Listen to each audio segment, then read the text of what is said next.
ఈ వీడియోలో నేను నా దగ్గర ఉన్న బ్లూ పోలార్ ప్యారెట్స్ ఫ్రైస్ అయితే అప్డేట్ ఇస్తాను. లాస్ట్ టైం అయితే 15 డేస్ తర్వాత అయితే మీకు అప్డేట్ వీడియో పెడతానని చెప్పాను. కాకపోతే కొంచెం లేట్ అయితే అయిపోయింది. ఇది వచ్చేసరికి ఆఫ్టర్ 30 డేస్ వీడియో అనమాట. ప్రెజెంట్ ఫ్రైస్ అయితే అన్ని హెల్తీగా ఉన్నాయి. అండ్ ఈ ఫ్రైస్ని వచ్చేటప్పటికి నేను 1:1 ఎక్వేరియంలో అయితే పెట్టాను. ఫ్యూచర్లో పెద్ద ఎక్వేరియం కూడా చేంజ్ చేస్తాను ఇంకొక 15 డేస్ తర్వాత. కింద అయితే బేర్ బాటమ్ అయితే ఇచ్చేసి కొన్ని స్నేల్స్ అయితే యాడ్ చేశాను. అండ్ ఒక ఫిల్టర్ అయితే వాడుతున్నాను, స్పాంజ్ ఫిల్టర్. ఆ స్పాంజ్ ఫిల్టర్ ఎవ్రీ 2 డేస్కి అయితే క్లీన్ చేస్తున్నాను. And every week regular water change చేస్తాను అనమాట.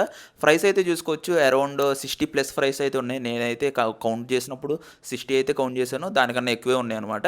అండ్ ఇవి వచ్చేసరికి అన్నీ అయితే హెల్దీగా ఉన్నాయి, సూపర్ యాక్టివ్ ఉన్నాయి.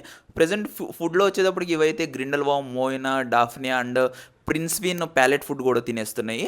అంటే ఇవి ఇంకా కలరేషన్ అది రాలేదు, కొంచెం చిన్నగా ఉన్నాయి కదా. నాకు తెలిసి ఇంకొక 1 మంత్ కానీ మనం ఇట్లాగే ఫీడ్ చేస్తే continue per day 3 to 4 times feed చేస్తే కంపల్సరీ ఇవి సైజ్గా వస్తాయి అండ్ కలరేషన్ కూడా స్టార్ట్ అవుతుంది. సో నెక్స్ట్ వీడియో అయితే వీటిది సెకండ్ మంత్ అప్డేట్ వీడియో అయితే చేస్తాను. సో ఆ వీడియో కూడా మిస్ అవ్వకండి.